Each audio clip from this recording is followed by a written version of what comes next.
ஆசீர்வதிக்கப்படுவதாக. இன்னைக்கு நாம் ஒரு வார்த்தையை குறித்து தான் தியானிக்க போகிறோம். ரொம்ப பிரபலமான வார்த்தையை குறித்து சற்று நாம் தியானத்துக்கு என்ன பண்ணுவோம் செய்வோம். அந்த பிரபலமான வார்த்தையை கண்டுபிடிக்கணும் அப்படின்னா ஒரு குழு நான் கொடுக்குற பாருங்க. கிறிஸ்தவ மக்கள் மத்தியில் இந்த வார்த்தை ரொம்ப பிரபலமாக இருக்கிற ஒரு வார்த்தையாக இருக்குது. அந்த வார்த்தை என்ன? இந்த வார்த்தையை சொல்லாமல் ஒரு ஆராதனை கூட்டம் நடக்காது. இந்த வார்த்தையை சொல்லாமல் ஒரு ஆராதனை கூட்டம் முடியடையவும் முடியாது. இந்த வார்த்தையை சொல்லாமல் ஒரு பாடல் கூட்டம் கூட தொடங்க முடியாது. அந்த வார்த்தை என்ன? இந்த வார்த்தையை கண்டுபிடிக்கணும். இன்னும் கொஞ்சம் குழு இருக்கு பாருங்க. இந்த வார்த்தை உலகத்தில் இருக்கிற எல்லா மக்களுக்கும் பிடித்தமான ஒரு வார்த்தை. இந்த வார்த்தை வந்துட்டு இஸ்லாமிய சகோதரர்களுக்கு பிடிக்கும். இந்த வார்த்தை இந்து சகோதரர்களுக்கு பிடிக்கும். இந்த வார்த்தை கிறிஸ்தவ சகோதரர்களுக்கும் பிடித்த வார்த்தை. ஆனால் பிரபலமாக கிறிஸ்தவ சபைகளில் வருகின்ற வார்த்தையாக இருக்கிறோம். ஆராதனை முறைமைகளில் நாம் தேவனை ஆராதிக்கும் போது இந்த வார்த்தை இல்லாமல் பேசாமல் ஒரு ஆராதனை ஆரம்பிக்கவும் முடியாது, முடிக்கவும் முடியாது. அந்த வார்த்தை என்ன? அந்த வார்த்தையை தான் நம்ம என்ன பண்ணுறோம் இன்னைக்கு தியானிக்க இருக்கிறோம். என்ன வார்த்தை நினைக்கிறீங்க? வார்த்தை ஆசீர்வாதம் அல்லது பிளஸ்ஸிங். ஆசீர்வாதம் என்ற வார்த்தையினுடைய அகலம் நீளம் ஆழம் என்ன அப்படிங்கிறத நாம் சற்று என்ன பண்ணுறோம் தியானிக்கிறோம். பாருங்க, இந்த வார்த்தையை சொல்லாமல் ஒரு ஆராதனை தொடங்க முடியுமா? தேவன் தாமே உங்களை ஆசீர்வதிப்பாராக. நாம் ஆராதனைக்கு கடந்து செல்வோம் சொல்றாங்களா? ஆராதனை முடியும் போது இந்த ஆராதனை தேவன் தாமே உங்களை ஆசீர்வதிப்பாராக. ஒரு பாடல் கூட்ட ஸ்டார்ட் பண்ணும்போது கண்டிப்பாக என்ன பண்ணுவாங்க? இந்த வார்த்தையை சொல்லுவாங்க. அதே போல இந்து சகோதரரும் சரி, இஸ்லாமிய சகோதரரும் சரி, தேவன் உங்களை ஆசீர்வதிக்கிறார்னு சொல்லி பாருங்க, அவங்களுடைய மனம் சந்தோஷப்படுகிறதை நாம் பார்க்க முடியும். அப்ப இந்த ஆசீர்வாதம் என்ற வார்த்தை அல்லது பிளஸ்ஸிங் என்ற வார்த்தையினுடைய அர்த்தம் என்ன அப்படிங்கிறது நம்ம என்ன பண்றோம் அப்படின்னா ஒரு சிறிது நேரம் அந்த வார்த்தையை குறித்து தியானிப்போம். இந்த வார்த்தையை குறித்து தியானிக்கிறதற்கு ஏதோ நம்மளுடைய கருத்துக்கு பதிவிடாதபடிக்கு தேவ ஆவியானுடைய ஒத்தாசையை கொண்டு வேதம் இந்த வார்த்தைக்கான விளக்கம் என்ன சொல்லுகிறது என்பதை நாம் என்ன பண்ணலாம் பார்க்கலாம். அப்ப பைபிள்ல போய் இந்த வார்த்தைக்கான அர்த்தம் என்ன என்பதை தான் நாம் புரிந்து கொள்ள வேண்டிய விஷயமா இருக்குது. ஒரு கேள்வியோடு ஆரம்பிக்கணும் அப்படின்னு சொல்லி பார்க்கிறோம். அந்த கேள்விக்கு முன்பாக ஒரு சிறு ஜெபத்தை நாம் என்ன பண்ணுவோம்? ஏறெடுத்துட்டு இந்த கேள்விக்குள்ளாக நாம் கடந்து செல்வோம். யாவரும் கண்களை மூடுவோம்.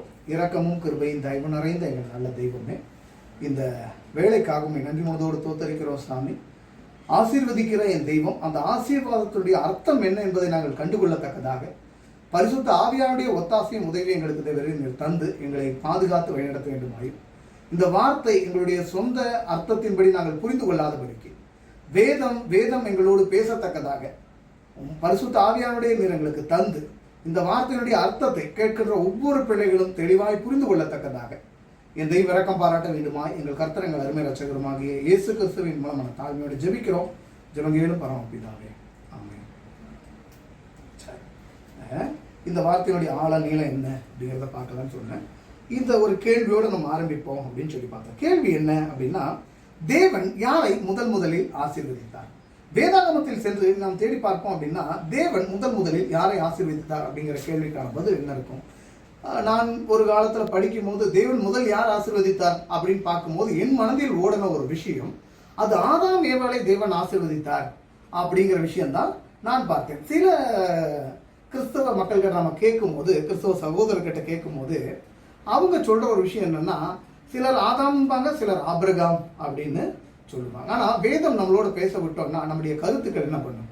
மாறி இருக்குமானால் வேதத்துக்களுடைய முகத்தை என்ன பண்ணுவோம்? திருப்போம். அப்போ முதல்ல யார் ஆசீர்வதித்தார்? அந்த கேள்விக்கான பதில் எங்க இருக்கு? வேதத்துல, பைபிள்ல முதல் பேஜ் முதல் பக்கத்துல என்ன பண்ணுது இருக்கிறத பார்க்க முடியும். வாங்க, முதல் பக்கத்துல ஆதியாகமம் 1ஆம் அதிகாரம் வசனம் 21, 22 நம்ம என்ன பண்ணுவோம்? வாசிப்போம். தேவன் மகா மச்சங்களையும் ஜலத்தின் தங்கள் ஜாதிகளின்படி திரளால் ஜனிப்பிக்கப்பட்ட சகலவித நீர்வாழ் ஜந்துக்களையும் சிறகுள்ள ஜாதியான சகலவித பட்சிகளையும் சிருஷ்டித்தார். தேவன் அது நல்லது என்று கண்டார். இங்கு தேவன் எதை படைத்தார்? எதை நல்லது என்று கண்டார்? இங்க சொல்லப்படுது மகா மச்சங்களும் நீர்வாழ் ஜந்துக்களையும் தேவன் படைத்து அந்த மகா மச்சங்களையும் நீர்வாழ் ஜந்துக்களையும் பார்த்து சொல்றார், இது நல்லது என்று ஆண்டவர் சொல்றதை என்ன பண்றோம் பார்க்கிறோம். வசனம் 22 பாருங்க. தேவன் எவைகளை அந்த மகா மச்சங்களையும் நீர்வாழ் ஜந்துக்களையும் அடுத்த வார்த்தை சொல்றாரு பாருங்க, தேவன் அவைகளை ஆசீர்வதித்து. அப்ப பைபிள்ல யாரை முதலில் ஆசீர்வதித்தார்? அந்த கேள்விக்கான பதில் என்ன? இங்கு மகா மச்சங்களை தேவன் என்ன பண்றார்? முதலில் ஆசீர்வதிக்கிறார். அந்த மகா மச்சங்களை படைக்கப்பட்ட நாள் எப்பொழுது? 5ஆம் நாள் என்ன பண்றார்? மகா மச்சங்களையும் நீர்வாழ் ஜந்துக்களையும் படைக்கிறார். அப்ப 6ஆம் நாள் யாரை படைத்தார்? ஆதாமையும் ஏவாளையும் மனிதர்களை படைக்கிறது 6ஆம் நாள் போயிடுது. அப்ப முதல் ஆசீர்வாதம் யார் ஆசீர்வதித்தார்? மகா மச்சங்களை ஆசீர்வதித்தார் அப்படின்னு சொல்லி பார்க்கணும். இந்த இப்ப நம்ம பைபிள்ல போயிட்டு பைபிள் படி இந்த ஆசீர்வாதத்தினுடைய கருத்து என்ன அப்படிங்கிறத பார்க்க இருக்கிறோம். 4 கோணங்கள்ல அதை பார்க்கணும். 4 டைரக்ஷன், 4 கோணங்கள். ஆசீர்வாதம் என்ற வார்த்தை, ஆசீர்வாதம் அப்படிங்கிற வார்த்தையினுடைய அர்த்தம் 4 கோணத்தில் நம்ம என்ன பண்றோம்? பார்க்கறோம். 4 டைரக்ஷன். இப்போ இந்த 4 டைரக்ஷனும் வர விஷயம் எங்க அப்படின்னா இந்த ஆசீர்வாதங்கிற கருத்து தான் வந்து சேருது. ஆனா 4 வெவ்வேறு கோணங்கள்ல பார்க்க போறோம். எல்லாமே ஆசீர்வாதம் தான். முதல் கோணம், 2வது கோணம், 3வது கோணம், 4வது கோணம். இந்த 4 கோணங்கள் நம்ம பார்த்து என்ன பண்றோம்? முடிக்கிறோம். இப்ப அந்த ஆசீர்வாதத்தினுடைய ஆழம் நீளம் என்ன என்பதை நாம் சற்று நம்முடைய தியானத்தை, நம்முடைய சிந்தனையை வேதாகமத்தோடும் நாம் ஒருங்கிணைந்து பார்த்தோம்னா இதனுடைய அர்த்தத்தை ஆண்டவர் பேசுற விஷயத்தை பார்த்தா மிகப்பெரிய ஒரு விஷயம் என்ன பண்ணுதுல இருக்கிறத பார்க்க முடியும். சரி, நம்ம இந்த ஒரு கேள்வியை நான் கேட்கணும்னு ஆசைப்படுறேன். என்ன கேள்வி அப்படின்னா, நம்ம எத்தனை பேர் ஆசீர்வதிக்கப்பட்டிருக்கிறோம்? கிறிஸ்தவர்களாகிய நாம் நிச்சயமாக ஆசீர்வதிக்கப்பட்டிருக்கிறோமா? என்ன பிரதர் இது கேள்வி? நிச்சயமா என்ன பண்றோம்? தேவன் கண்டிப்பா எங்களை என்ன பண்ணியிருக்கிறார்? ஆசீர்வதித்திருக்கிறார். அதுல எந்த ஒரு இதுவும் இல்லை. மீண்டும் இதே கேள்வியை நீங்கள் மனதில் வைத்துக் கொள்ளுங்கள். நான் மீண்டும் இந்த கேள்வி இந்த பாடம் முடியும் போது என்ன பண்றேன்? கேட்கிறேன். அப்ப தேவ ஆவியானவர் நிச்சயம் நாம் ஆசீர்வதிக்கப்பட்டிருக்கிறோமா என்பதை நம் மனதிலே பேசுகின்ற காரியத்தை நாம் பார்க்க முடியும். வேதம் சொல்லுகின்ற அந்த ஆசீர்வாதத்திற்கான பிரயாசங்கள் நம்முடைய வாழ்க்கையில் என்ன பண்ணணும்? இருக்கணும். ஒரு 3 அல்லது 4 வசனங்கள் நம்ம என்ன பண்றோம்? நான் காட்டுறேன். ஒரு 3 அல்லது 4 வசனங்கள், 4 வசனங்கள் நான் காட்ட இருக்கிறேன். அந்த 4 வசனத்திலே நீங்க உன்னிப்பா கவனிக்க வேண்டிய விஷயம் என்ன அப்படின்னா, அங்க தேவன் யாரையாவது ஆசீர்வதித்திருந்தால் அந்த ஆசீர்வதித்த நபரிடம் 2 வார்த்தை அவர் சொல்லாம ஆசீர்வாதத்தை சொல்லவே மாட்டார். அந்த 2 வார்த்தை என்ன என்பதை தான் நாம தேட போறோம். சரி வாங்க, இதுதான் முதல் கோணம். பைபிள்ல 4 வசனம் காட்டும். அந்த முதல் கோணத்துக்கு இந்த 4 வசனத்துல ஆண்டவர் 4 நபரை ஆசீர்வதிக்கிறார். ஆசீர்வதிக்கின்ற நபர்களிடம் காணப்படுகின்ற 2 விஷயங்கள். அந்த 2 விஷயம் என்ன அப்படிங்கிறத பார்க்கலாம். ஆதியாகமம் 1ஆம் அதிகாரம் வசனம் 22 நம்ம வாசிச்சோம். மகா மச்சங்களையும் நீர்வாழ் ஜந்துக்களையும் தேவன் வந்து என்ன பண்ணாரு? படைத்தார். அப்ப அந்த மகா மச்சங்களை தேவன் படைக்கும் போது சொல்ற 2 வார்த்தை என்ன அப்படின்னு பாருங்க. வசனம் 22, தேவன் அவர்களை ஆசீர்வதித்து, அடுத்த வார்த்தை, நீங்கள் பழுகி பெருகி சமுத்திர ஜலத்தை நிரப்புங்கள் என்றும். அப்ப ஆண்டவர் இங்க மகா மச்சங்களை ஆசீர்வதிக்கும் போது அவர் சொல்ற 2 வார்த்தை என்ன? இங்க அழகா போடுறாரு, பழுகணும் பெருகணும் அப்படின்னு சொல்லிட்டு. இந்த வார்த்தை 4 வசனங்கள்லயும் வருதா அப்படின்னு பாருங்க. மகா மச்சங்களை ஆண்டவர் ஆசீர்வதிக்கும் போது ஆண்டவர் சொல்ற 2 வார்த்தை, அந்த ஆசீர்வதிக்கப்பட்ட நபரிடம் காணப்படுகின்ற 2 வார்த்தை, பழுகணும் பெருகணும். மீண்டும் நம்ம ஆதியாகமம் 1ஆம் அதிகாரம் வசனம் 27க்கு போவோம். இங்க யார் ஆசீர்வதிக்கிறாருன்னு பாருங்க. 27 வசனம் 28வது வசனம், தேவன் தம்முடைய சாயலாக மனுஷனை சிருஷ்டித்தார். இங்க தேவன் யாரை படைக்கிறாரு? மனு குலத்தை என்ன பண்றார்? படைக்கிறார். அவனை தேவ சாயலாகவே சிருஷ்டித்து ஆணும் பெண்ணுமாக அவர்களை சிருஷ்டித்தார். அப்ப இங்க மனு குலத்தை தேவன் படைக்கிறாரு. வசனம் 28க்கு வாங்க, என்ன சொல்றாருன்னு பாருங்க. பின்பு தேவன் அவர்களை நோக்கி, யாரை நோக்கி? மனு குலத்தை நோக்கி, நீங்கள் பழுகி பெருகி பூமியை நிரப்பி. இந்த 2 வார்த்தை வந்ததை கவனிச்சிங்களா? பழுகி பெருகி பூமியை நிரப்பி. அப்ப பழுகி பெருகி அப்படிங்கிற வார்த்தை வரணும்னா ஆண்டவர் அடுத்தவுடைய டர்ன் என்னவா இருக்கும்? என்ன அடுத்து சொல்லுவாரு? அந்த ஆசீர்வாதங்கிற வார்த்தை வரணும். வருதான்னு பாருங்க. சமுத்திரத்தின் மச்சங்களையும் ஆகாயத்து பறவைகளையும் பூமியின் மேல் நடமாடுகிற சகல ஜீவ ஜந்துக்களையும் ஆண்டு கொள்ளுங்கள் என்று சொல்லி தேவன் அவர்களை ஆசீர்வதித்தார். அப்ப பாருங்க, ஆண்டவர் இங்கு யார் ஆசீர்வதிக்கிறார்? ஆதாமை ஏவாளையும் ஆசீர்வதிக்கும் போது அவருடைய டர்ன் என்னவா இருக்கு? பழுகணும் பெருகணும் அப்படின்னு சொல்லி பார்க்கிறோம். 3வது நபர் யாரை ஆசீர்வதிக்கிறார் அப்படின்னு சொல்லி வாங்க பார்ப்போம். ஆதியாகமம் 9ஆம் அதிகாரத்தினுடைய வேதாகமத்தை இருப்போம். ஆதியாகமம் 9ஆம் அதிகாரம் வசனம் 1ஆம் வசனத்தை நாம் பார்க்க இருக்கிறோம். 1ஆம் வசனம், பின்பு தேவன் நோவாவையும் அவன் குமாரரையும் ஆசீர்வதித்து, நீங்கள் பழுகி பெருகி பூமியை நிரப்புங்கள். இங்கு தேவன் யாரை ஆசீர்வதிக்கிறார்? நோவாவையும் நோவாவுடைய குமாரரையும் ஆண்டவர் என்ன பண்றார்? ஆசீர்வதிக்கிறார். அங்க சொல்ற ரெண்டு வார்த்தையை பாருங்க, நீங்கள் பழுகி பெருகி. அப்ப தேவன் யாரையாவது ஆசீர்வதித்தார், அந்த ஆசீர்வதித்த நபரிடம் காணப்படுகின்ற ரெண்டு காரியம், அவங்க பழுகணும் பெருகணும் என்பதை பார்க்கறாரு. சரி, இங்கு நான்காவது நபர் யாரை ஆசீர்வதிக்கிறார்னு பாருங்க. இந்த நான்காவது நபர் ஆதியாகமம் 17ஆம் அதிகாரம் வசனம் 20 நம்முடைய வேதாகமத்தை திருப்புவோம். ஆதியாகமம் 17 வசனம் 20. இஸ்மவேலுக்காக நீ செய்த விண்ணப்பத்தை கேட்டேன். யார் ஜெபம் பண்றா இங்க? ஆபிரகாம் ஜெபம் பண்றார். யாருக்காக? ஆகாருடைய மகனாகி இஸ்மவேலுக்காக ஆண்டவர் ஜெபம் பண்றார். அந்த ஜெபத்தை யார் கேட்கிறார்? ஆபிரகாம் செய்யும் போது ஆண்டவர் கேட்டேன் அப்படிங்கிறார். நான் அவனை ஆசீர்வதித்து, யாரை ஆசீர்வதித்து? அங்க இஸ்மவேலை ஆண்டவர் ஆசீர்வதிக்கிறார். அப்ப பூமியில இருக்கிற எந்த மனிதனையும் தேவன் ஆசீர்வதித்து இருப்பார்கள், அந்த ஆசீர்வதிக்கப்பட்ட நபரிடம் ரெண்டு விஷயம் இருக்கணுங்க. அந்த ரெண்டு விஷயம் என்ன அப்படின்னு சொல்லி பாருங்க. இது ஆகாரா இருக்கட்டும், இஸ்ரேல் மக்களா இருக்கட்டும், அல்லது புறஜாதியா இருக்கட்டும், யாரா இருந்தாலும் அங்கே தேவன் ஆசீர்வதித்து இருப்பார்கள், அந்த ஆசீர்வதிக்கப்பட்ட நபரிடம் காணப்படுகின்ற ரெண்டு விஷயம் அங்க சொல்றார், அவனை ஆசீர்வதித்து அவனை மிகவும் அதிகமாக பழுகவும் பெருகவும் பண்ணுவேன். அப்ப மிகவும் அதிகமாக பழுகவும் பெருகவும் பண்ணுவேன். யார் இவன்? இஸ்மவேல். அப்ப இஸ்மவேலை ஆசீர்வதிக்கும் போது கூட ஆண்டவருடைய டர்ன் என்னவா தான் இருக்கணும், பழுகணும் பெருகணும். இந்த நான்கு நபர்களை ஆசீர்வதிக்கப்பட்டதை பார்த்தோம். முதல்ல யாரை ஆசீர்வதித்தார்? மகா மச்சங்களை ஆசீர்வதித்தார். இரண்டாவது ஆதாம் ஏவாளை ஆசீர்வதித்தார். மூன்றாவது நோவாவுடைய பிள்ளைகளை ஆசீர்வதித்தார். நான்காவது இஸ்மவேலை கூட என்ன பண்றார்? ஆசீர்வதிக்கிறார். அப்ப ஆசீர்வதிக்கப்படுகின்ற நபரிடம் காணப்படுகின்ற ரெண்டு விஷயம், அங்க பழுகணும் பெருகணும். ஒவ்வொரு முறையும் தேவன் யாரையாவது ஆசீர்வதித்தால் அந்த ஆசீர்வதிக்கப்பட்ட நபரிடம் காணப்படுகின்ற ரெண்டு விஷயம் அப்படின்னு சொல்லி பார்த்தீங்கன்னா அது பழுகணும் பெருகணும். தேவன் யாராவது ஆசீர்வதித்தால் அவர்களிடம், அந்த ஆசீர்வதிக்கப்பட்ட நபர்களிடம் வெளிப்படுகின்ற ரெண்டு விஷயம் என்னன்னு கேட்டா அது பழுகணும் பெருகணும் அப்படிங்கிற விஷயம் நாம் புரிந்து கொள்ள வேண்டும். இங்க ஒரு கேள்வி மீண்டும் என்ன பண்ணுகிறது, ஆட்டோமேட்டிக்கா நமக்கு எழும்புது. என்ன அந்த கேள்வி அப்படின்னா, அது என்ன தேவன் ஆசீர்வதிக்கின்ற ஒவ்வொரு விஷயத்திலும் பழுகணும் பெருகணும் சொல்றாரு. அப்ப பழுகணும் என்றால் என்ன, பெருகணும் என்றால் என்ன அப்படிங்கிற விஷயம் தான் கேள்வியா இருந்தது. அப்ப பழுகணும் என்றால் என்ன, பெருகணும் அப்படின்னா என்ன, அல்லது பழுகணும் பெருகணும் என்ற ரெண்டு வார்த்தையும் ஒரே அர்த்தங்கள் கொண்டதா, அந்த ரெண்டு வார்த்தையும் ஒரு அர்த்தங்கள் கொண்டதா இருக்குமானால் அங்க ரெண்டு வார்த்தை ஆண்டவர் சொல்ல வேண்டிய அவசியம் இல்லைங்கிறத நம்ம புரிஞ்சுக்கணும். அப்ப பழுகணும் என்பது வேறு, பெருகணும் என்பது வேறு. அப்ப பெருகணும் என்பது நமக்கு தெரிஞ்ச விஷயம் தான். என்னது? மல்டிபிளே.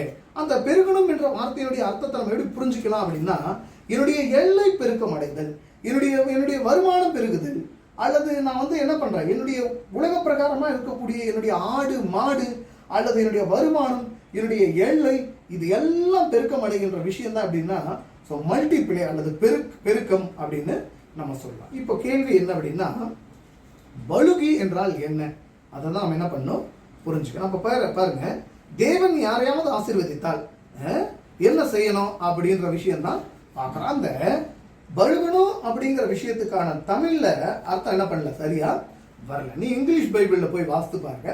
ஆதியாகமம் 1ஆம் அதிகாரம் வசனம் 22 இருக்கட்டும், அது ஆதியாகமம் 17, 20 இருக்கட்டும், அந்த 4 வசனங்கள்ல நீங்க வாசிக்கும் போது அங்க போடுற வார்த்தை, இங்கிலீஷ் பைபிள்ல நீங்க வாசித்து பாருங்க, அங்க வர வார்த்தை பழுகணும் பெருகணும் என்ற வார்த்தையினுடைய இங்கிலீஷ் வார்த்தை என்னன்னா பி ஃப்ரூட்ஃபுல் அண்ட் மல்டிப்ளை.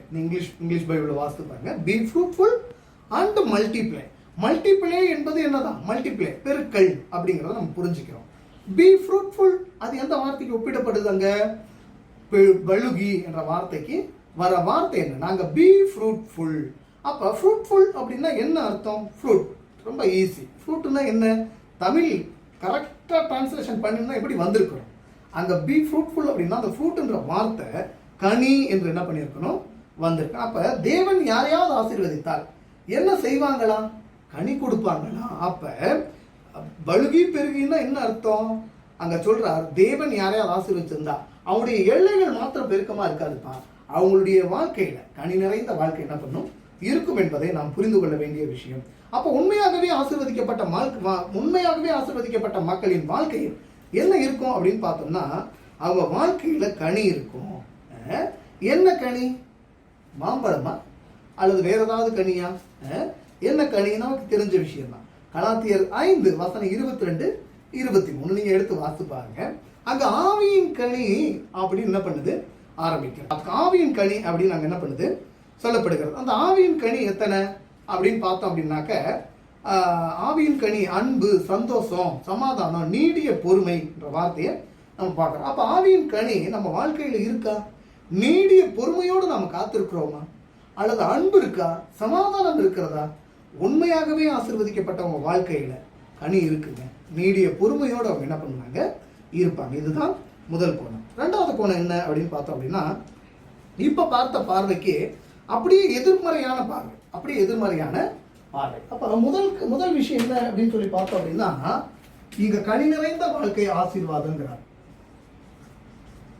கனி நிறைந்த வாழ்க்கை ஆசீர்வாதம். கனி நிறைந்த வாழ்க்கை ஆசீர்வாதம். இரண்டாவது கோணம் என்ன அப்படின்னு பார்க்கணும். இதற்கு எதிர்ப்பதமான வார்த்தை. ஆசீர்வாதத்துடைய எதிர்ப்பதம் என்ன? சாபம் அல்லது கனி இல்லாத வாழ்க்கை. கனி இல்லாத வாழ்க்கை ரொம்ப அருமையா பேசுற விஷயமா இருக்கும் பாருங்க. இயேசு கிறிஸ்து பூமியில மனிதனாக வந்தபோது 33 ஆண்டு காலம் பூமியில மனிதனை போல என்ன பண்றாரு? இயேசு கிறிஸ்து வாழ்ந்தார். அந்த 33 ஆண்டு காலத்தில் இயேசு கிறிஸ்து எங்கேயாவது யாரையாவது சபிச்சது உண்டா? சபிச்சது உண்டா அப்படின்னு பார்த்தா வேதாகமத்தில் ஒரு பதிவு இருக்குது. அவர் அத்தி மரத்தை சபிச்சார். ஏன் சபிச்சாரு? அங்க கனி இல்லை, அவ்வளவுதான் சபிச்சார். நமக்கு தெரிஞ்ச விஷயம் தான், இருந்தாலும் வாசிப்போம் வாங்க. மார்க் 11ஆம் அதிகாரத்தோட வேதாகமத்தை திருப்போம். மார்க் 11 வசனம் 20 வாசிங்க. வசனம் 20. மறுநாள் காலையிலே அவர்கள் அவ்வழியாய் போகும்போது அந்த அத்தி மரம் வேரோடு பட்டு போய் இருக்கிறதை கண்டார்கள். கண்டது யாரு? 12 சீஷர் என்ன பண்றாங்க? அடுத்த நாள் வரும்போது பார்க்குறாங்க. பார்க்கும்போது ஒருத்தர் பேசுறாரு பாருங்க. வசனம் 21. பேதுரு நினைவு கூர்ந்து, யாருக்கு பிளாஷ்பேக் ஓடுது? பேதுருவுக்கு ஓடுது. அவரை நோக்கி, ரவி, நீர் சபித்த அத்திமரம் பட்டு போயிற்றே என்றார். நீங்க சபிச்சீங்களா? அத்திமரம்னா ஆயிடுச்சுப்பா, பட்டுருச்சுப்பா அப்படின்னு சொல்றாரு. சரி, ஏன் சபிச்சாரு? கனி இல்லைங்கிறதாங்க விஷயம். அப்ப பாருங்க, நம்ம என்ன இருந்தாலும் பார்ப்போம் அந்த வசனத்தை. ஏன் கனி இல்லைங்கிற கொஞ்சம் விஷயத்தை என்ன பண்ணுவோம்? உள்நோக்கி நம்ம பார்ப்போம். மார்க் 11ஆம் அதிகாரம் வசனம் 12 நம்ம வாசிப்போம். மறுநாளிலே அவர்கள் பெத்தானியாவில் இருந்து புறப்பட்டவர்கள். அவருக்கு பசி உண்டாயிற்று. யாருக்கு பசி உண்டாயிற்று? கிறிஸ்துவுக்கு. வசனம் 13. அப்பொழுது இலைகள் உள்ள ஒரு அத்தி மரத்தை தூரத்திலே கண்டு அதில் ஏதாகிலும் அகப்படுமோ என்று பார்க்க வந்தார். அத்திப்பழ காலமாய் இராதபடியினால் அவர் அதனிடத்தில் வந்தபோது அதில் இலைகளே அல்லாமல் வேறொன்றையும் காணவில்லை. அப்பொழுது இயேசு அதை பார்த்து, இது முதல் ஒருவனும் உன்னிடத்தில் கனியை புசியாதிருக்க கடவன் என்றான். அது அவருடைய சீஷர்கள் கேட்டார்கள். அப்ப நல்ல கவனிங்க. வசனம் 13 ஒரு விஷயம் இருக்குது. அப்பொழுது இலைகள் உள்ள ஒரு அத்திமரத்தை தூரத்திலே கண்டு, யார் பார்க்கிறா? தூரத்துல இருந்து கிறிஸ்து பார்க்கிறார். அந்த மரத்தில் என்ன இருந்துச்சா?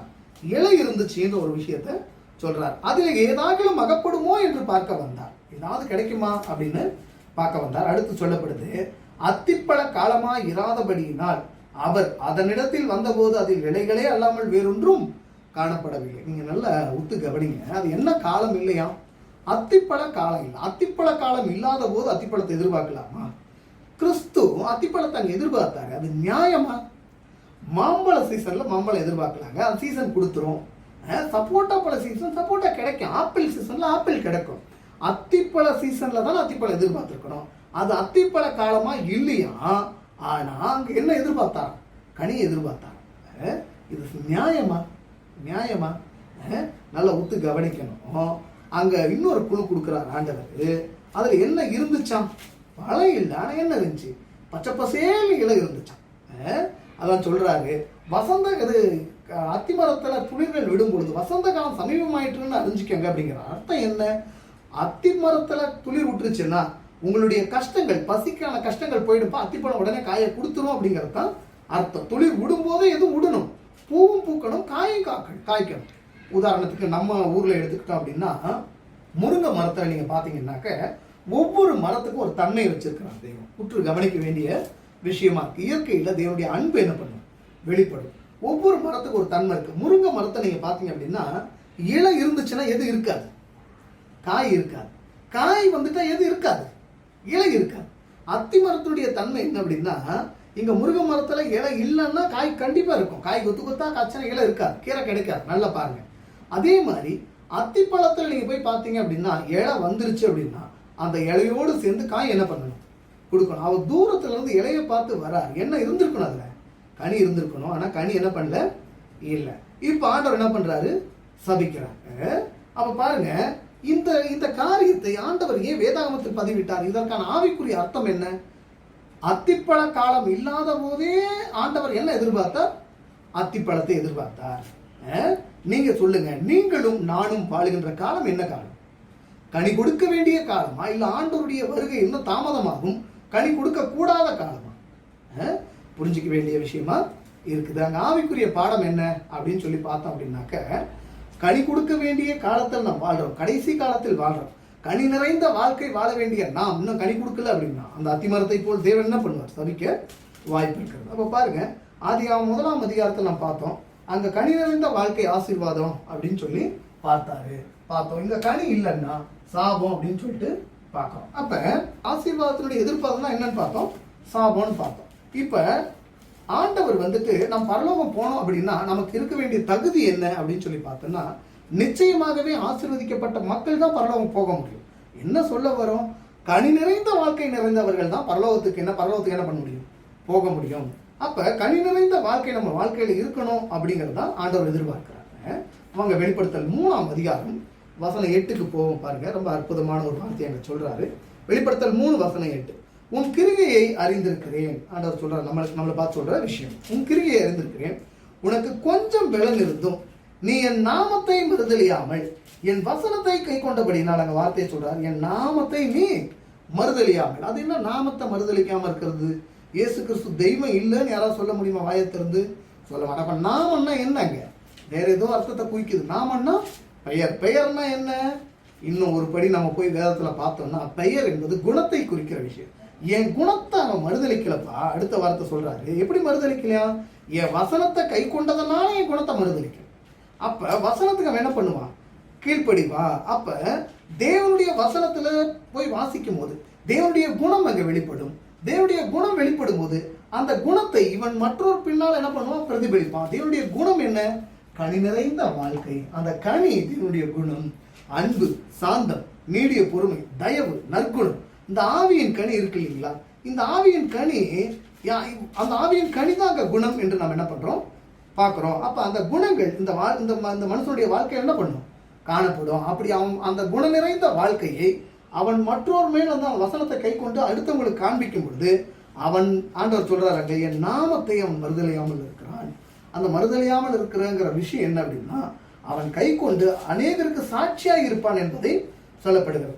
அப்படி சாட்சியா இருக்கிறவனுக்கு முன்னால் ஆண்டவர் என்ன வைக்கிறாருன்னு சொல்றாரு பாருங்க. வசனம் 8ல, இதோ திறந்த வாசலை உனக்கு முன்பாக வைக்கிறேன், அதை ஒருவனும் பூட்ட மாட்டான். என்ன வாசலா? திறந்த வாசல். திறந்த வாசல் அப்படின்னா என்ன வாசல் அது?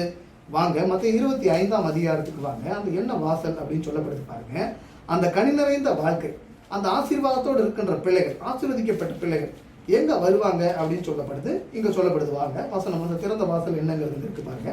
மத்த 25 வசனம் 34. அப்பொழுது ராஜா தமது வலது பக்கத்தில் நிற்பவர்களை பார்த்து, வாருங்கள் என் பிதாவினால் ஆசீர்வதிக்கப்பட்டவர்களே, உலகம் உண்டானது முதல் உங்களுக்காக ஆயத்தம் பண்ணப்பட்டிருக்கிற ராஜ்யத்தை சுதந்திரித்துக் கொள்ளுங்கள். அப்ப உலகம் உண்டானது முதற்கொண்டு நமக்காக ஆயத்தப்பட்டிருக்கிற ராஜ்யத்தை நாம் சுதந்திரித்துக் கொள்ள வேண்டுமானால் இங்க ஒரு கண்டிஷன் இருக்கு. அந்த கண்டிஷன் என்ன? ஆசீர்வாதம் இருக்கணும், கனி நிறைந்த வாழ்க்கை இருக்கணும். அப்ப ஆசீர்வாதம் இருந்தால் நான் பரலோகத்துக்கு என்ன பண்ணலாம், போகலாம். அந்த திறந்த வாசலுக்கு முன்பாக நான் உள்ளே நுழைய வேண்டுமானால் என்னுடைய வாழ்க்கையில கனி இருக்கணும் அப்படிங்கிறத பார்க்கணும். அப்ப கனி இல்லைன்னா நமக்கு எங்க திறந்த வாசல் இருக்குமா? வாங்க, கனி இல்லைன்னா எங்க போகணும், நரகத்துக்கு தான் போகணும். வாங்க வாசிப்போம். 41வது வசனத்தை வாசிப்போம். அப்பொழுது இடது பக்கத்தில் நிற்பவர்களை பார்த்து அவர், சபிக்கப்பட்டவர்களே, என்னை விட்டு பிசாசுக்காகவும் தூதர்களுக்காகவும் ஆயத்தம் பண்ணப்பட்டிருக்கிற நித்திய அக்னியிலே போடுங்கள். அங்க என்ன இருந்துச்சா? அப்போது இடது பக்கத்தில் நிற்பவர்களை பார்த்து, சபிக்கப்பட்டவர்களே. அது என்ன வார்த்தை? சபிக்கப்பட்டவர்கள், சாபம் நிறைந்தவர்கள், கனி இல்லாத வாழ்க்கை. அப்ப கனி இல்லாத வாழ்க்கை இருந்துச்சுன்னா நித்திய அக்னி, இன்டர்னல் ஃபயர் என்ன பண்ணுது அவங்களுக்கு இருக்கிறத பார்க்கிறோம். அதான் முதல் கோணம், கனி இருந்தா ஆசீர்வாதம் பார்த்தோம். ரெண்டாவது காரணம், கனி இல்லை அப்படின்னா அது சாபம்பா. அப்ப நான் பரலோகம் போனோம் அப்படின்னா நான் ஆசீர்வதிக்கப்பட்டிருக்கணும் அப்படிங்கிற ஒரு விஷயத்த சொல்றத பார்க்கிறோம். மூன்றாவது விஷயம், ரொம்ப ரொம்ப முக்கியமான விஷயங்க. இந்த விஷயத்தை தான் ஆண்டவர் என்ன பண்றாரு, நம்மளோட பேசணும் அப்படின்னு சொல்லிட்டு பார்க்கிறாங்க. கிறிஸ்தவர்கள் மத்தியில் பேச வேண்டிய ஒரு விஷயமா ஆண்டவர் இந்த காரியத்தை பார்க்கலாம். மூன்றாவது கோணம் எங்க இருக்கு வாங்க. ஆதியாகமம் 32ஆம் அதிகாரம், ஆதியாகமம் 32 வசனம் 34 இருந்து மன்னிக்கவும் 26 இருந்து நான் வாசிக்கிறேன் பாருங்க. அவர் நான் போகட்டும் பொழுது விடுகிறது என்றார். இந்த அதிகாரத்தை நான் வாசிக்கும் போது தெரிஞ்ச வசனம் தான். தேவ தூதரோடு யாக்கோபு போராட 24 இருந்து வாசிப்போம். யாக்கோபு பிந்தி தனித்திருந்தான். அப்பொழுது ஒரு புருஷன் பொழுது விடியும் அளவும் அவனோடு போராடி. யாரோடு போராடி? யாக்கோபு பிந்தி தனித்திருந்தான். அப்பொழுது ஒரு புருஷன் பொழுது விடியும் அளவும் அவனோடு, எவனோடு? யாக்கோபோடு போராடி அவனை மேற்கொள்ளாததை கண்டு. அப்ப யாருக்கு சண்டை? அங்க ஒரு புருஷனுக்கும் யாக்கோபுக்கும் சண்டை. அப்ப அந்த யாக்கோபுக்கும் புருஷனுக்கும் சண்டை வர விஷயத்துல யாரு சண்டை என்ன பண்ணுது வர்றதை பார்க்கிறோம். இப்ப இந்த புருஷன் யார் என்பதை நாம் அறிந்து கொள்வதற்கு வசனம் 30க்கு வாங்க. அப்பொழுது யாக்கோபு நான் தேவனை முகமுகமாய் கண்டேன், உயிர் தப்பு பிழைத்தேன் என்று சொல்லி அந்த ஸ்தலத்திற்கு பெனியல் என்று பெயரிட்டான். வசனம் 29 பாருங்க. அப்பொழுது யாக்கோபு உம்முடைய நாமத்தை எனக்கு அறிவிக்க வேண்டும் என்று கேட்டான். அதற்கு அவர் யார்? என் நாமத்தை கேட்பானேன் என்று சொல்லி அங்கே அவனை ஆசீர்வதித்தார். யார் ஆசீர்வதித்தார்? யாக்கோபை ஆசீர்வதிக்கிறார். அப்ப நல்ல கவனிங்க. அப்பொழுது யாக்கோபு நான் தேவனை முகமுகமாய் கண்டேன். அப்ப போராடின புருஷன் யாரு? அங்க தேவன் என்ன பண்ணார்? யாக்கோபோடு போராடுகிறதை நாம் பார்க்கிறோம். அப்ப பாருங்க அங்க என்ன சொல்றாருன்னா வசனம் 26 நாம் வாசிப்போம். அந்த புருஷன் கிட்ட யாக்கோபு கேட்கிற விஷயம், அந்த தேவன் கிட்ட யாக்கோபு கேட்கிற விஷயம்.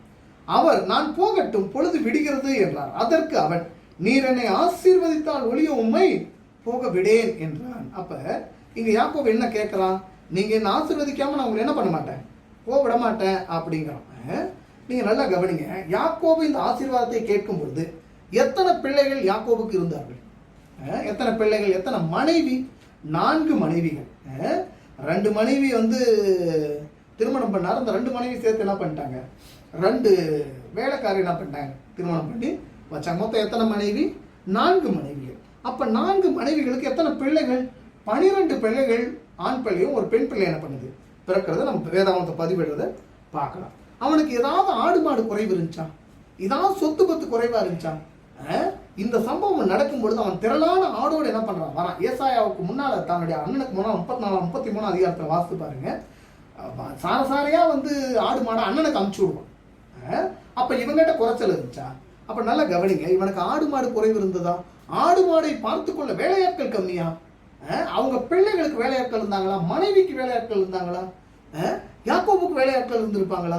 இந்த காலத்துல நம்ம சொல்லணும் அப்படின்னு சொன்னோம் அப்படின்னாக்க, இன்னைக்கு சொல்லணும் அப்படின்னா ஒரு பெரிய ஒரு எஸ்டேட்டு, பயங்கரமான ஒரு பங்களா வச்சிருக்கிற ஒரு பெரிய ஒரு பணக்கார ரேஞ்சுக்கு யார் இருந்தார்? யாக்கோப். அவருடைய பங்களாவை போய் திறந்தோம் அப்படின்னா உள்ள ஏசி காத்து வீசி அப்படியே வெளியே வருங்க. வெறும் டக்ட் ஏசி என்ன பண்ணியிருக்கோம் இருந்திருக்கும். அவர் என்ன கார் வச்சிருப்பாரு? இன்னைக்கு விலை உயர்ந்த கார் அப்படின்னு சொல்லக்கூடிய ஒரு கார் என்ன பண்ணியிருப்பாரு வச்சிருப்பாரு. அந்த கார்ல ஏசி இருந்திருக்குமா? வீட்டில் போய் ஃப்ரிட்ஜை திறந்தா டபுள் டோர் ஃப்ரிட்ஜ் இருந்திருக்குமா? இருந்திருக்கும். அன்று ஆடு மாடுகளை வைத்து கணக்கிடப்பட்டது. இன்று அப்படியே கொஞ்சம் ஆப்போசிட் போட்டால் நம்ம காலத்துக்குரியதுன்னு அப்படி ஒப்பிட்டு பார்த்தோம்னாக்க அங்கே டபுள் டோர் ஃப்ரிட்ஜ் இருந்திருக்கும், ஃப்ரண்ட் லோட் வாஷிங் மிஷின் இருந்திருக்கும், ஃபுல்லாக ஏசி ரூமாக இருந்திருக்கும். அவர் போய் பெட்டில் படுத்த உடனே ஷூ கட் ஆள் வந்திருப்பாங்களா? இவர் கார் திறந்தோட ஒரு ஆள் இருந்திருக்குமா? அந்த எஸ்டேட் ஃபுல்லாக வேலை பார்த்தவங்களுக்கு ஏகப்பட்ட வீடுகளை கட்டி கொடுத்துருப்பாரா? அங்கேயே தங்க வச்சிருப்பாரா? இது மாதிரி வேலைக்காரருக்கான வீடு, வேலைக்காரருக்கான விஷயம் எல்லாம் என்ன பண்ணியிருப்பாரு வச்சிருந்தப்பாரு. இவ்வளவு பெரிய பணக்காரரு, இவ்வளவு பெரிய ஆசீர்வாதத்தை வாங்கின ஒரு நபர் கேட்கிறாரு, தேவனே நீர் என்னை ஆசீர்வதித்தால் ஒழிய உண்மை நான் என்ன பண்ண மாட்டேன், போக விட மாட்டேன் அப்படின்னு சொல்றத பார்க்கிறோம். தேவனே என்னை ஆசீர்வதித்தால் ஒழிய உண்மை போக விடேன் அப்படின்னு சொல்லிட்டு யாக்கோபங்க சொல்றாரு.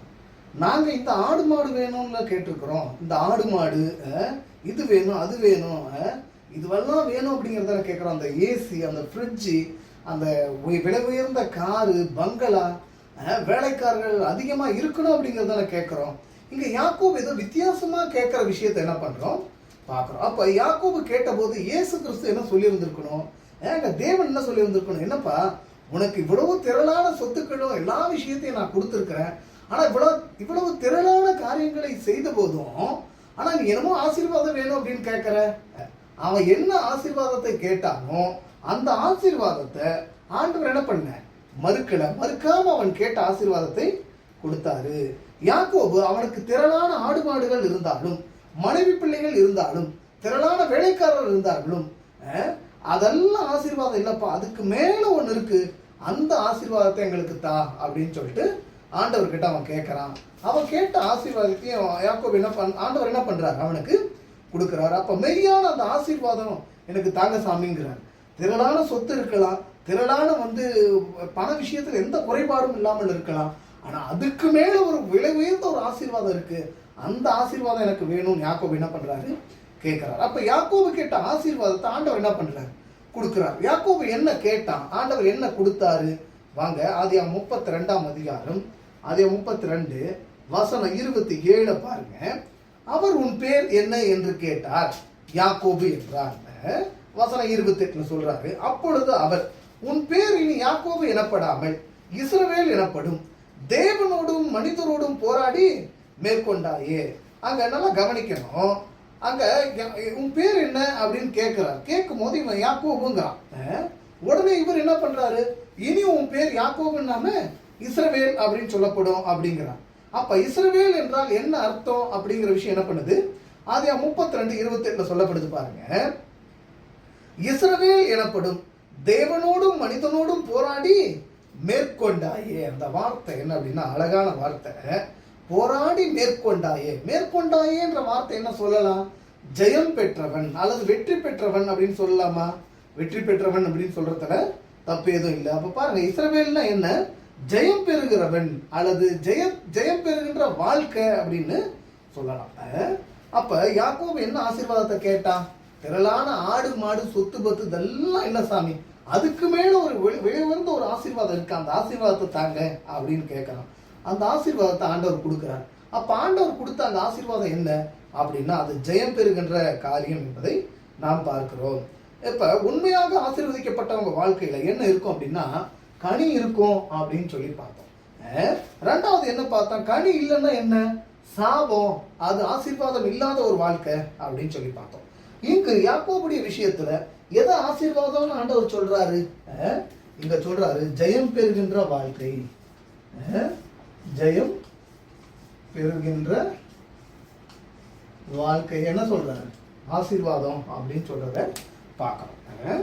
அப்ப பாருங்க, எதிலிருந்து ஜெயம் பெறுவது, எதிலிருந்து ஜெயம் பெறுவது, எதிர்த்த வீட்டுக்கு எனக்கு சண்டைங்க, நான் வெற்றி பெற்றுட்டேன் அதுவா, எதிர்த்த வீட்டுக்கும் எனக்கு என் வீட்டுக்கு இருக்கிற சண்டையில நான் பேசலாம் பாருங்க, என் கவுண்டருக்கு ரிட்டர்ன் கவுண்டர் அவரால் கொடுக்க முடியல பாருங்க அதுவா, அல்லது தெருவில் தண்ணி குடிக்கிற நேரத்துல அந்த தண்ணி குடிக்கிற இடத்துல ஒரு எனக்கும் எதிர்த்த வீட்டுக்காரமாவுக்கும் சண்டை பாருங்க, நான் அந்த இடத்துல தேவனுடைய நாமத்தினால அவங்க கிட்ட பேசுறேன் பாருங்க, நான் ஜெயிச்சுட்டேன் அதுவா, அதுவெல்லாம் ஆசீர்வாதம் இல்லை. பாவத்தை ஜெயிக்கிற வாழ்க்கையத்தான் இங்க ஆசீர்வாதங்கிறார். அப்ப இங்க யாக்கோபு எதை ஜெயிக்கணும்னு கேட்டாரு, சாமி பாவமான ஒரு வாழ்க்கை வாழ்றேன், அந்த வாழ்க்கையை நான் என்ன பண்ணணும், ஜெயிக்கணும் அப்படின்னு கேட்கிறான். ஆண்டவர் அதை என்ன பண்றாரு, கொடுக்கிறார். அப்ப மூன்றாவது கோணம் ஜெயம் பெறுகின்ற வாழ்க்கை அல்லது பாவத்திலிருந்து ஜெயம் பெறுகின்ற ஒரு வாழ்க்கையை ஆசீர்வாதம் அப்படின்னு சொல்லி சொல்றாரு. இயேசு கிறிஸ்து சுவிசேஷ புத்தகத்தில் பேசாத ஒரு வார்த்தை அப்போஸ்தலர் புத்தகத்துல பதிவாகுது. இயேசு கிறிஸ்து பேசுற விஷயமெல்லாம் எங்க பதிவா இருக்கணும், மத்தேயு, மார்க், லூக்கா, யோவான் இந்த 4 சுவிசேஷ புத்தகங்களில் பதிவா இருக்கணும். ஆனா அங்க பதிவாகாத ஒரு விஷயம் அப்போஸ்தலர் புத்தகத்துல பதிவாகுது. என்ன அந்த விஷயம், வாங்க அங்க ஒரு அற்புதமான ஒரு ஆசீர்வாதத்தை ஆண்டவர் என்ன பண்றார் சொல்றார். அப்போஸ்தலர் 20:35 இப்படி பிரயாசப்பட்டு பலவீனரை தாங்கவும் வாங்குகிறதை பார்க்கிலும் கொடுக்கிறதே பாக்கியம் என்று கர்த்தராகிய இயேசு சொன்ன வார்த்தையை நினைக்கவும் வேண்டும் என்று எல்லா விதத்திலும் உங்களுக்கு காண்பித்தேன் என்றார். அங்க இப்படி பிரயாசப்பட்டு பலவீனரை தாங்குவதும் வாங்குவதை பார்க்கிலும் கொடுப்பதே பாக்கியம் என்று யார் சொன்ன வார்த்தையா, கர்த்தராகிய இயேசு சொன்ன வார்த்தை, கர்த்தராகிய இயேசு சொன்ன வார்த்தை. அவர் என்ன சொல்றார் ஆண்டவருங்க, வாங்கிறது ஆசீர்வாதம், வாங்கிறதை விட கொடுப்பது பாக்கியம். இங்க ஆசீர்வாதம் என்கின்ற வார்த்தையை வேற மாதிரி சொல்றாங்க. கொஞ்சம் சொல்லணும் அப்படின்னா ஒரே அர்த்தம் கொண்ட 2 வார்த்தைகள் என்ன பண்ணும் பயன்படுத்தப்படும். உங்களுக்கு புரியும் பாருங்க, வணங்கி தொழுகை ரெண்டுமே ஒரே அர்த்தம் தான். தேவனை தொழுது கொண்ட விஷயம் வணங்கி தொழுகைன்னு சொல்லலாம். அதே போல ஆசீர்வாதம் என்பதும் பாக்கியம் என்பது என்ன அர்த்தம், பாக்கியம் என்பதும் ஆசீர்வாதம் அப்படிங்கிறது 2 ஒரே அர்த்தம் கொண்டது தான். இங்க பாக்கியம் ஆசீர்வாதங்கிற வார்த்தை எப்படி மாறி இருக்கு, பாக்கியம் அப்படின்னு சொல்லிட்டு மாறி இருக்கு. அதான் சொல்றேன் பாருங்க, நீ பாக்கியவதி, ஆசீர்வதிக்கப்பட்டவள். அதாங்க பாக்கியம் அப்படின்னு சொல்றாரு. அப்ப பாருங்க, முதல் விஷயம் வந்துட்டு கனி நிறைந்த வாழ்க்கை ஆசீர்வாதம் அப்படின்னு சொன்னார். சாபம் இல்லாத வாழ்க்கை ஆசீர்வாதம் அப்படின்னு சொன்னார்.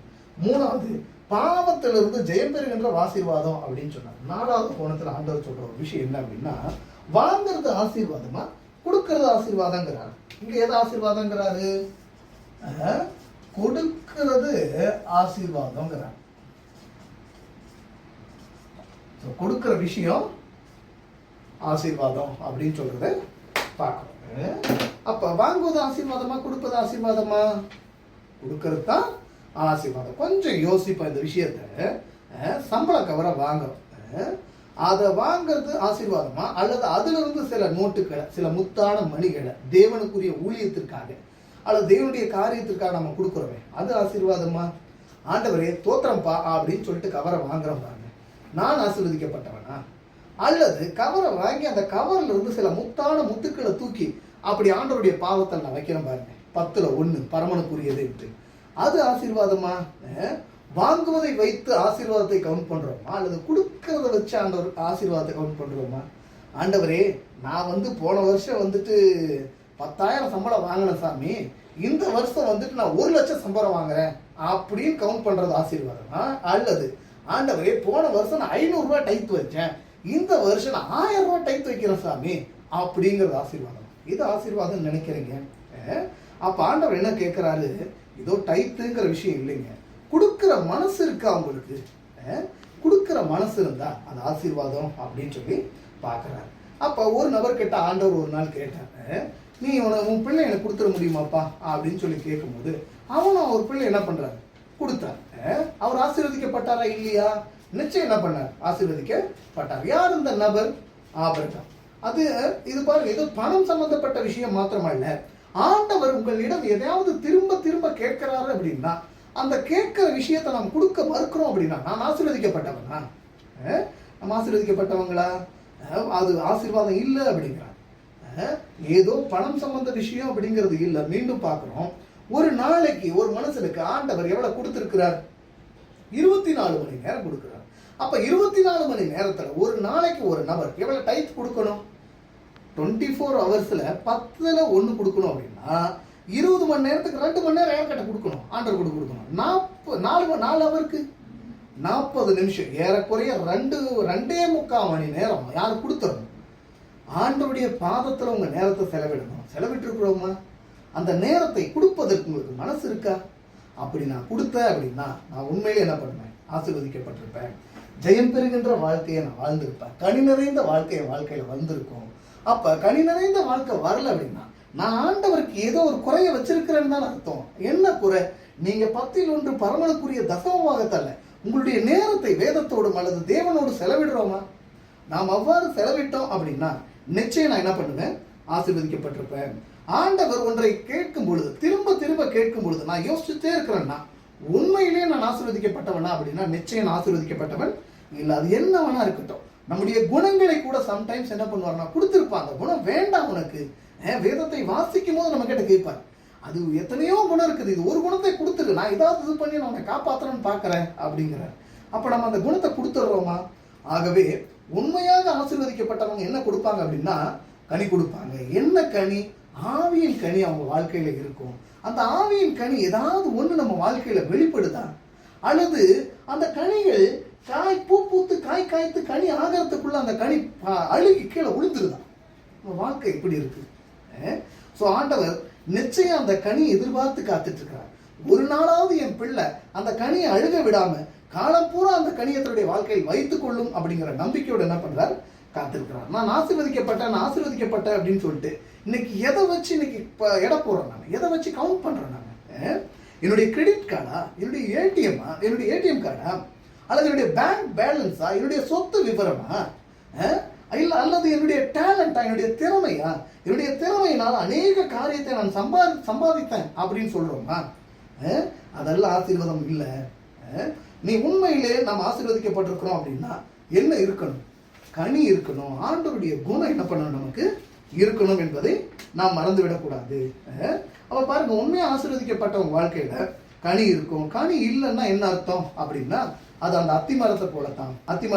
அந்த அத்திமரம் பச்சை பசேல்னு இலை இருந்துச்சான். அந்த இலைகள் எதை குறிக்கிறது?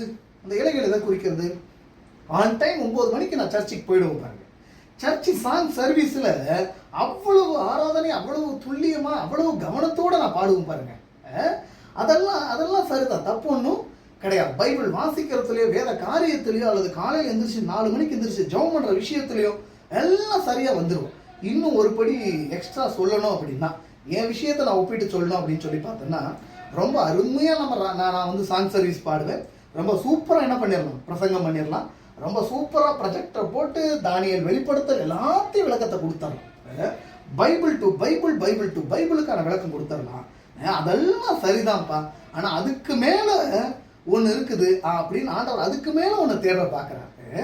என்ன, உன் வாழ்க்கையில கனி இருக்குதா அப்படிங்கறது ஆண்டவர் என்ன பண்றாரு பாக்குறாரு. எனக்கு தேவை நீ சாங் சர்வீஸ் பண்றதுங்கிறது இல்லப்பா, நீ ரொம்ப சூப்பரா பிரசங்கம் பண்றங்கிற விஷயம் இல்லப்பா.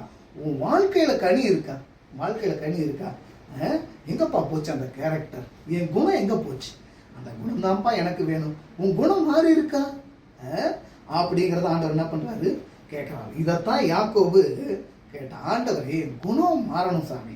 என் சகோதரன் வரான், அவனை நான் பார்த்தேன் அப்படின்னா அவன் முன்னால போய் என்னால நிக்க முடியல. நான் வெக்கப்பட்டு கூணி குறுகி நிக்கிறேன். ஏதோ உயிருக்கு பயந்து அல்ல. நான் அவன்கிட்ட போனேன் அப்படின்னா ஏமாற்றி அவனை மீண்டும் நான் என்ன பண்ண முடியும்? ஜெயிக்க முடியும். அவனை 2 முறை நான் ஏமாற்றி சிரேஷ்ட பாக புத்தகத்தையும் அவனுக்கு கிடைக்க வேண்டிய ஆசீர்வாதத்தையும் நான் வாங்க முடிஞ்சு. இப்பயும் அவனை ஏமாத்தி என்னுடைய வாழ்க்கையை நடத்த முடியும். ஆனா அந்த ஏமாத்துற வாழ்க்கை எனக்கு வேணாம் அப்படிங்கிறத என்ன பண்றான் கேட்கிறான். அப்ப அந்த பாவத்தை ஜெயிக்கிற அந்த ஜெயத்தை நீங்க தரல அப்படின்னா நான் உங்களை விட மாட்டேன் சாமி அப்படின்னு அவன் என்ன பண்றான், காலை பிடித்து போராடுகிறதை பார்க்கறான். அப்ப பாருங்க, உலக ஆசை என்ன போட்டு மிதிக்குது, நான் ஆசீர்வதிக்கப்பட்டவனா? அல்லது உலக ஆசையை நான் போட்டு காலில் மிதிக்கிறான் அப்படின்னா நான் ஆசீர்வதிக்கப்பட்டவனா? எது ஆசீர்வாதம் நினைக்கிறீங்க? உலக ஆசை என்ன உழுக்குது அப்படின்னா நான் உண்மையிலேயே ஆசீர்வதிக்கப்பட்டவனா? இல்லைங்க. உலக ஆசை என் காலுக்கு கீழே போட்டு மிதிக்கிற ஜனம் ஆசீர்வதிக்கப்பட்ட ஜனம் அப்படின்னு சொல்லிட்டு ஆண்டவர் சொல்றாரு. நான் முன்பு கேட்ட கேள்வியை தான் மீண்டும் கேட்கணும்னு பாக்குறேன். முதல் நான் ஆரம்பத்துல கேட்டேன், உண்மையிலேயே நம்ம ஆசீர்வதிக்கப்பட்டிருக்கிறோமா? நீங்க சொல்லுங்க, நம்ம ஆசீர்வதிக்கப்பட்டவங்களா? கனி நிறைந்த வாழ்க்கை இன்னைக்கு இருக்குதா? ஜெயம் பெறுகின்ற வாழ்க்கை இன்னைக்கு இருக்கிறதா? பாவத்தை ஜெயித்து பரிசுத்தத்தின் மேல் பரிசுத்தம் அடைந்த நாட்கள் உண்டா நம்ம கிட்ட? கொடுக்கிற மனசு இருக்கா நமக்கு? ஏதோ கொடுக்கிற மனசு அப்படின்னு ஏதோ பொருளை எடுத்தோ அல்லது உங்ககிட்ட இருக்கிற காரியங்கள் எடுத்து கொடுப்பதில்லை. விட்டு கொடுக்கிற மனசு நமக்கு இருக்கா? விட்டு கொடுப்போமா? கணவன் மனைவிக்கு பிரச்சனை, குடும்பத்துல பெரியோர் அங்க இருக்கிற குடும்பத்துக்குள்ள ஒரு பிரச்சனை, சபைக்குள்ள ஒரு பிரச்சனை, விட்டு கொடுப்போமா? அப்ப விட்டு கொடுக்கிற குணம் இருக்கா நமக்கு? சரி, நம்மளை விடுங்க. நம்ம பிள்ளைகள் ஆசீர்வதிக்கப்பட்டிருக்கிறதா? நம்ம பிள்ளைங்களுக்கு விட்டு கொடுக்கிற மனசு இருக்கா? நம்ம பிள்ளை ரொம்ப அழகா வசனம் சொல்லுங்க பாருங்க, ரொம்ப அழகா பாட்டை பாடுவாங்க பாருங்க. ஒரு பிரசங்கத்தை எடுத்து கொடுத்து ஒரு 5 நிமிஷம் பேசுப்பா அப்படின்னு சொன்னா அழகா பிரசன்டேஷன் பண்ணக்கூடிய விஷயமெல்லாம் இருக்கான். ஆனா விட்டு கொடுக்கிற மனசு இருக்குமா? அண்ணனுக்கும் தம்பிக்கும் சண்டை, அல்லது அண்ணனுக்கும் அக்காளுக்கும் சண்டை, 2 பேரும் சண்டை போட்டாங்க, பிரச்சனை யாருதானா இருக்கட்டும், அக்காவை பார்த்து சாரி கேளுமா அப்படின்னு கேட்டான். நான் ஏன் கேட்கணும்? நான் என்ன தப்பு செஞ்சேன் அப்படின்னு கேட்குதுன்னா என் பிள்ளை ஆசீர்வதிக்கப்பட்ட பிள்ளையா? இப்போ விட்டு கொடுக்குற குணம் இருக்காங்க. இன்று ஆசீர்வாதம் என்ற வார்த்தையினுடைய அர்த்தம் வெவ்வேறு வகையா போகிறது. அதனுடைய அர்த்தம் இன்னைக்கு பைபிள் சொல்ற அர்த்தத்தின்படி சொல்லப்படுகிறதா? இன்னைக்கு அந்த பைபிள் எதை ஆசீர்வாதம் சொல்லுது? அப்பாவுடைய குணம் பிள்ளைங்கிட்ட இருந்தா அதுதான் ஆசீர்வாதம் அப்படின்னு சொல்றத பார்க்கிறோம். எந்த அப்பா? ஏசப்பாவுடைய குணம். ஒரு நல்ல குடும்பத்தில் இருக்கக்கூடிய ஒரு நல்ல பிள்ளையை பார்த்து நாம் கேட்போமானால், உனக்கு அப்பாவை பிடிக்குமா அல்லது அப்பாவுடைய கிரெடிட் கார்டு, ஏடிஎம் கார்டு பிடிக்குமான்னு கேட்டா நல்ல பிள்ளை என்ன சொல்லும்? எனக்கு அப்பாவை தான் பிடிக்கும் அப்படின்னு சொல்லும். நீங்க சொல்லுங்க, குடும்ப சர்க்கிள்ல அப்பாவை பிடிக்கும், ஆவிக்குரிய சர்க்கிள் அப்பாவை வேணும், அப்பாவுடைய கிரெடிட் கார்டு, ஏடிஎம் கார்டு வேணுமா? ஒருவேளை அப்பா அந்த கிரெடிட் கார்டு, ஏடிஎம் கார்டு கொடுக்கல அப்படின்னா நம்ம என்ன பண்ணுவோம்? அப்பாவை தள்ளிடுவோமா? இப்போ பாருங்க, அந்த கிரெடிட் கார்டு, ஏடிஎம் கார்டு கொடுக்கலன்னா அநேக டைம் தள்ளிடுறோமா? நம்ம அநேக ஜபங்கள் ஏறெடுக்கிறோம். அந்த ஜபத்திற்கான பதில் ஒரு சில காரியங்களை நம்ம கேட்டிருப்போம். ஆண்டவர் கொடுக்கலன்னு உடனே நம்ம வேதம் வாசித்திருப்போமா? சபைக்கு போக முயற்சி எடுத்திருப்போமா? சர்ச்சைக்கு போயிருப்போம்னு நினைக்கிறீங்க? போயிருக்க மாட்டோம். ஏன்? என்ன போ, என்னத்த பைபிள் வாசிச்சு, என்னத்த ஜெபம் பண்ணி, எவ்வளோ ஜெபம் பண்றோம், ஒரு காரியமும் நடக்க மாட்டேங்குது. பார்க்குறோம் அன்னைக்கு கிறிஸ்தவர்கள் இப்படி இருக்கிற விஷயத்த. அப்ப எங்க தவறு இருக்குது? ஆசீர்வாதங்கிற விஷயத்துடைய கருத்து என்ன? அந்த கருத்தை புரிந்து கொள்ளாமல் வேதம் சொல்லுகின்ற ஒரு கருத்தோடு ஒப்பிட்டு பார்க்காதபடிக்கு பார்க்குறோம். ஆண்டவர் கொடுக்க கூடாது என்பதல்ல, ஆண்டவர் ஏற்ற வேளையில் மழையை வருஷிக்க பண்ணுகிற தெய்வம் நம்முடைய வாழ்க்கையிலும் அந்த மலையை வருஷிக்க பண்ணி நம்மளை உயர்த்த வேண்டிய நேரத்தில் உயர்த்துவார் என்ற நம்பிக்கைக்குள்ளாக கிறிஸ்தவ மக்களை வழிநடத்தாத சூழ்நிலையில் இருக்கிறோம். அப்படின்னா நான் ஏன் நேரத்தை வேதத்துக்கு நான் கொடுக்கல, என் நேரத்தை வேதத்துக்கு கொடுக்கல. தொண்டையை அடைக்கிற மாதிரி நம்ம ஜெபம் பண்ண அனுபவங்கள் நமக்கு உண்டு. எதற்காக பண்ணியிருப்போம்? ஆண்டவரே என் பிள்ளை இந்த காலேஜில் படிக்கணும், ஆண்டவரே என் பிள்ளை இந்த ஃபாரின் போகணும், அப்படிதான் நம்முடைய தொண்டையை அடைக்கிற மாதிரி ஜெபம் பண்ணிருப்போம். என்னைக்காவது ஒரு நாள் ஆண்டவரே என் குணம் மாற மாட்டேங்குது சாமி, அதற்காக ஒரு உபவாசம் போட்டிருப்பாமா, அதற்காக ஒரு பெண்கள் ஐக்கியப்பட்டு நடந்திருக்குமா, அதற்காக சபைகள் கூடி ஒன்று கூடி ஜெபம் பண்ணிருப்போமா, என்னுடைய கணவருடைய குணம் மாற மாட்டேங்குது, என் பிள்ளையுடைய குணம் மாற மாட்டேங்குது, என் பிள்ளைங்க இன்னும் குணமாற்றத்துல வளர்ச்சி அடையணும் சாமி அப்படின்னு ஜெபம் பண்ண நாட்கள் உண்டா? அதற்காக ஒரு ஜெப கூடுகை உண்டா? இதற்காக ஒரு ஜெப ரெக்வஸ்ட் கொடுத்துருக்குறோமா பாஸ்டர் கிட்ட, சாமி என் பிள்ளையுடைய குணம் மாறல, கேட்டிருப்போமா? அப்ப பாருங்க, அப்ப தொண்டையை அடைக்கிற மாதிரி ஜெபத்துல நம்ம எந்த ஜெபத்தை ஏறெடுத்துட்டு இருக்கிறோம்? ஆண்டவருடைய காது எந்த ஜெபத்திற்கு வந்து காத்திருக்கிறது? குணமாற்றத்திற்கான விஷயத்திற்காக எந்த பிள்ளைகள் தன்னிடம் வந்து ஜெபம் பண்ணும் என்பது என்ற அந்த விண்ணப்பத்தை கேட்கும்படி ஆண்டவர் காத்திருக்கிறாரு. அந்த ஜெபத்தை நம்ம ஏறெடுக்கிறோமா? அப்ப பாருங்க, அதான் நம்ம என்ன பண்றோம் இன்னைக்கு. வேதம் சொல்லுகின்ற ஆசீர்வாதம் வேறு, நம்ம புரிஞ்சிருக்கிற விஷயம் வேறு. சரி, அப்ப சரி, இந்த கனி நிறைந்த வாழ்க்கை, கனி நிறைந்த வாழ்க்கை அல்லது ஜெயம் பெறுகின்ற வாழ்க்கை கொடுக்கிற மனசு நம்ம கிட்ட இல்லை அப்படின்னா இந்த ஆசீர்வாதத்தை எப்படி பெற்றுக்கொள்வது? ஒருவேளை இருந்தா சந்தோஷம், இல்லைன்னா இந்த ஆசீர்வாதத்தை நாம் எவ்வாறு பெற்றுக்கொள்வது? யாக்கோபு எப்படி அந்த ஆசீர்வாதத்தை அடைஞ்சான்னு பாருங்க. நம்மளும் என்ன பண்றோம்? அந்த ஆசீர்வாதத்தை அடைவோம். என்ன விஷயம்? அங்க யாக்கோபு போராடி ஜெபிச்சான். என் வாழ்க்கையில நானும் போராடி ஜெபிக்கிறேன், குணமாற்றம் வரலையே, என்ன சாமியா காரணம்? அநேக நாட்கள் உபவாசம் போட்டிருக்கிறேன், என்னுடைய குணம் மாறணும், என்னுடைய குணம் இன்னும் மாறணும், நிறைய விஷயத்துல நான் தப்பு இருக்கிற சாமி, குணமாற்றம் வர மாட்டேங்குது. ஏன்? ஏன்? ஆண்டவர் அங்கே போராடி, யாக்கோபு வந்து ஆண்டவர் கிட்ட போராடி ஜெபிச்சான். ஆனா இன்னொரு விஷயமும் அவன் செஞ்சான். அந்த விஷயம் என்ன பண்ணுது? நம்ம வாழ்க்கையில இல்லாத விஷயமாக இருக்கிறது. யாக்கோபிடம் ஆண்டவர் ஒரு கேள்வியை கேட்டான். அவன் சரியா பதில் சொன்னான் பாருங்க. அவன் பதில் சரியா சொன்னதுனால ஆண்டவர் அவனுக்கு ஆசீர்வாதத்தை கொடுத்துட்டு போயிட்டான். இன்னைக்கு அதே ஆண்டவர் நம்மளிடமும் ஒரு கேள்வி என்ன பண்ணுவார்?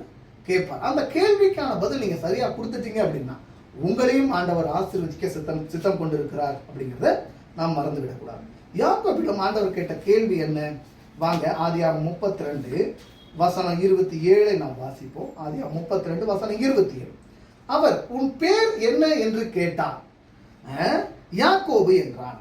ஆண்டவர் அவனிடம் கேட்ட கேள்வி என்ன? உன் பேர் என்ன? உன் பேர் என்னன்னா யாக்கோபு அப்படின்னா என்ன அர்த்தம்? பெயருக்கான ஒரு அர்த்தம் இருக்குது தெரியுமா? அவன் மாமனார் வீட்டில் போகும்போது அவங்க மாமனாரும் சொல்றாரு, அவன் சகோதரனும் சொல்றான். என்ன சொல்றாங்க அப்படின்னா, அவன் பேருக்கு தகுந்தாற் போலவே அவனுடைய குணமும் இருக்கு அப்படிங்கிறத சொல்றாங்க. எங்க சொல்றாங்க இந்த விஷயத்த அப்படின்னு சொல்லி பார்த்தோம் அப்படின்னா ஆதியாகமம் 27 வசனம் 36.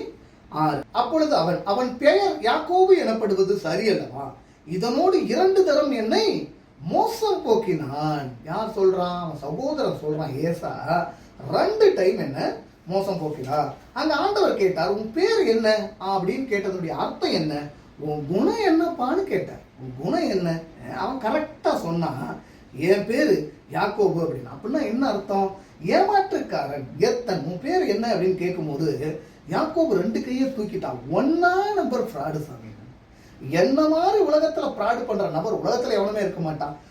அந்த எங்க மாமனார் வீட்டுல, அவன் மாமனார் வீட்டுல போகும்போது பாருங்க, அவன் செஞ்ச விஷயமெல்லாம் மைண்டுக்கு நம்ம ஞாபகத்துக்கு வரணும்.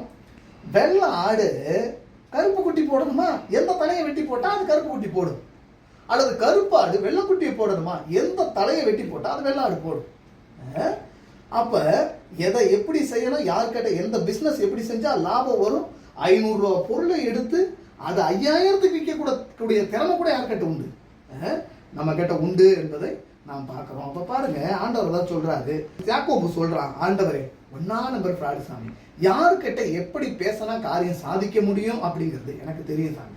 இந்த நபர்கிட்ட காரியம் சாதிக்கணுமா, இப்படி பேசினா காரியம் சாதிச்சிடலாம் அப்படிங்கிறது எனக்கு தெரியும். இந்த ஒன்னாம் நம்பர் ஃப்ராடா இருக்கிறேன்னா நான் இந்த பாவத்தை விட்டு வரணும், ஏமாத்திர குணத்தை விட்டு நான் வரணும் அப்படின்னு கேட்கும்போது ஆண்டவர் அங்க சொல்றாரு, இனி நீ யாக்கோபு எனப்படாமல் இஸ்ரவேல் எனப்படுவாய். அதாவது அர்த்தம் என்ன அப்படின்னா, ஜெயம் பெறுகின்ற வாழ்க்கை, அந்த ஏமாத்துகின்ற குணத்தில் இருக்கின்ற அந்த பாவ வாழ்க்கையிலிருந்து இனி நீ ஜெயம் பெற்றவனா இருப்ப.